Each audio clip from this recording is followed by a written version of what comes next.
Welcome to the deep dive. We are jumping straight into an extraordinary moment in world history, one that really captures this idea of principled resistance and the defense of human conscience. Realized.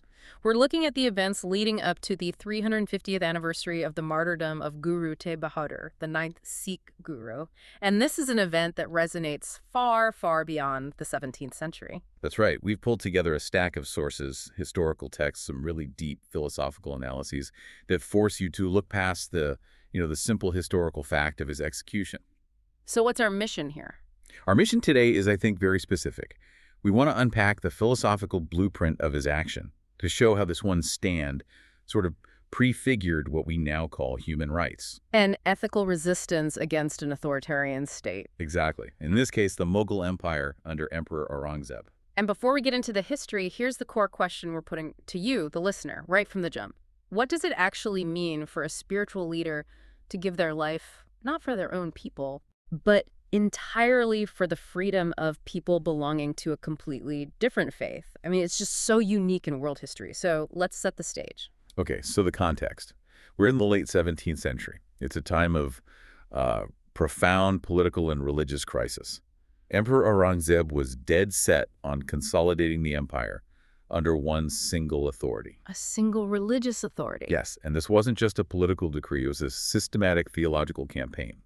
The policy was known as Ek Mazhab. Ek Mazhab, which translates to One religion. So we're not just talking about, heavy taxation or some kind of social discrimination here. This was a state policy aimed at forced conversion, at erasing religious difference. Is that correct? Precisely. It was state-mandated orthodoxy. The goal was a monolithic empire, and the persecution targeted non-Muslim communities. And the sources all tell us this pressure reached an absolutely unbearable peak in Kashmir. Specifically with the Kashmiri Pandits. Yes, a high-caste Hindu Brahmin community. They were basically given an ultimatum: convert to Islam or face extermination. Just imagine that level of desperation. You're faced with the complete destruction of your identity, your faith, everything. And so they travel hundreds of kilometers. Clear your help. And they go to Anandpur Sahib in 1675 to approach Guru Tegh Bahadur.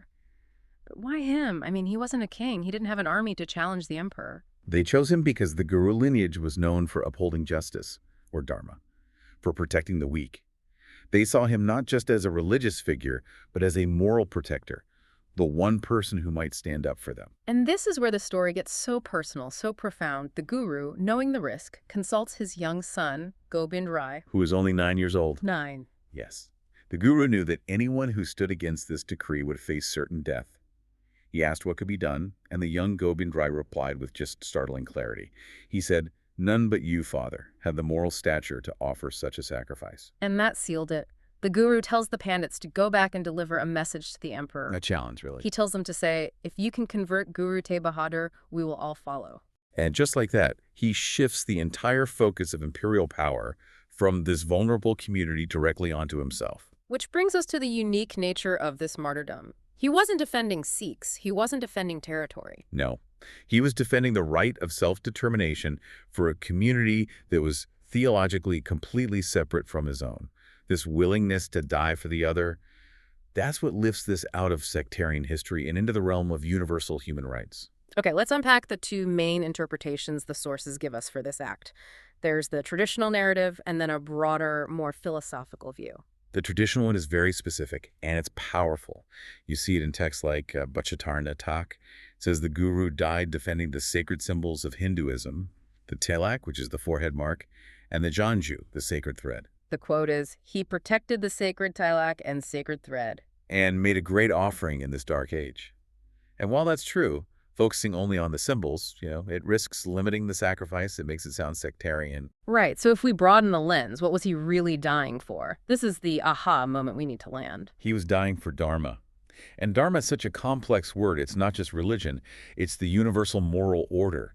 It's righteousness, justice, the duty to uphold an ethical existence. So he wasn't protecting the tilak so much as he was protecting the freedom to wear the tilak. Exactly. That's the perfect way to put it. He saw Aurangzeb's Ek Mazhab policy as philosophically bankrupt. It was a denial of how God creates. Because creation is diverse. Yes. The source text says, Mare Prab Sachai Ek Kail Chaya No entity is created like the other. God's play is diversity. For the state to enforce uniformity is to deny the very nature of creation. And this deeper view earned him some incredible titles, didn't it? Absolutely. He was called Hindi Chatter, the protective cover over India, shielding all its diverse traditions, and even more broadly, Shrishti Ki Chatter, The protector of all humanity. of creation itself. So even his contemporaries saw this as a universal act. To really understand where this courage comes from, this readiness to face down an empire with nothing but moral truth, we have to look at his own spiritual teachings, his Bani. This is where the internal philosophy connects directly to the external action. His writings, the Shlok Mahalla 9, are just relentless in their focus on detachment, on the ephemerality of life. He says life vanishes like a hailstone or water from a cracked pitcher. It sounds almost bleak. How does that prepare you to face an executioner? That's the crucial question. It's detachment not from life, but from the fear of losing life, and from all the attachments that bind the mind, the man. Yeah. If your happiness is tied up in things, in power, possessions, even your own body. Then the threat of losing those things gives someone else power over you. Precisely. He teaches that the mind is the patient and worldly temptation is the sickness. He says the true physician, the guru, heals the mind. When you realize everything is temporary, he uses this powerful image of a wife crying, "Ghost, ghost," as the soul leaves the body. You stop looking for permanence in impermanent things. Exactly. That spiritual liberation, that freedom from the fear of loss, that's the bedrock of his political resistance. It's the whole foundation. And it's all captured in one of his most famous teachings. Yes. By Kahu Kodath Nehi Nehi by Manath Ayan. Let's break that down. It means one who does not frighten anyone and who is not afraid of anyone else, call that person spiritually wise. This is his philosophical justification for nonviolent resistance. He was resisting fear itself. So, armed with this conviction, he goes to Delhi, knowing exactly what's waiting for him. He knew. He was arrested, confined, and brought to Delhi on November 4th, 1675. And the sources are chilling. Aurangzeb tries to break him. He demands conversion or, a miracle. A magic trick, basically, which the guru refused. He said that was just spiritual theatrics, not faith. So the emperor resorts to the ultimate cruelty. Before the guru's own execution, his 3 companions are tortured and killed right in front of him. Yes. This was meant to shatter him, to make him recant, to save himself. And we have to acknowledge the brutality, but also the incredible courage of these men. It's a moment of just terrible, profound resistance. We know Bhai Mati Das was sawed in half alive. Unbelievable. Bhai Dayala was boiled in a cauldron of oil. And Bhai Sati Das was wrapped in cotton and burned. And yet the sources all say they remain calm, defiant, embodying the guru's teaching. And when the guru still refused to convert, he was beheaded on November 11th, 1675, in the public square of Chandni Chowk. This was meant to be the final statement of imperial power. But it wasn't. The story doesn't end there. It pivots. His teachings on fearlessness immediately get passed on to his followers in these incredible acts of defiance. This aftermath is so critical for understanding the social revolution that came next. First, someone had to retrieve the guru's head. Yes. In the chaos, a sudden dust storm sweeps through Chandni Chowk. And under that cover, Bhai Jaita, a Dalit Sikh, someone from the so-called untouchable Rangrita caste, he recovers the head. An unbelievably dangerous act. And then he carries it on foot for 315 kilometers back to Anandpur Sahib. What about the torso? The Mughals would have desecrated it. That fell to Bailaki Shah Vanjara, a traitor. He gets the body, hides it in his cart, takes it to his own home in Rezina. Which is now central Delhi. Right.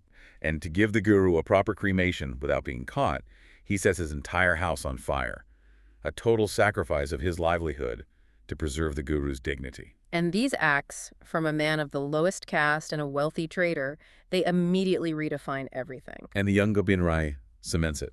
When he receives his father's head, he publicly embraces Bhai Jaita, and he declares this famous line, Rangreta Guru Kabeda.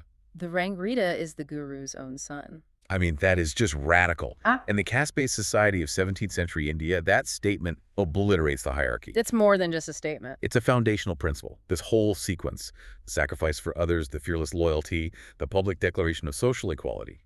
This becomes the spiritual blueprint for the Khalsa Panth, which Guru Gobind Singh establishes in 1699. So the Khalsa identity was born from this, rooted in service, justice, and the willingness to sacrifice for truth. The sovereign stand becomes a sovereign identity. Precisely. His life was the template, The lesson was that tyranny must be met with absolute moral courage, and that true justice means defending the oppressed no matter who they are. What a profound chain of events. So to summarize what we've unpacked, Guru Tegh Bahadur's martyrdom was the supreme act of altruism, of ethical dissent, a champion for human rights and conscience that goes way beyond any single religion. His stand challenged the moral authority of an empire and gave birth to a community dedicated to justice. A truly incredible legacy. Indeed. And his final teachings insisted that true peace is found when you're unafraid, and you make no one else afraid. So the question his life poses to you today, 350 years later, is this. In our polarized world, where the risk might be social, not mortal, are we truly willing to risk our own comfort to defend the conscience of some whose beliefs are fundamentally different from our own? And what personal ego or attachment to acceptance must you renounce to find the kind of fearlessness needed for that kind of sovereign stand?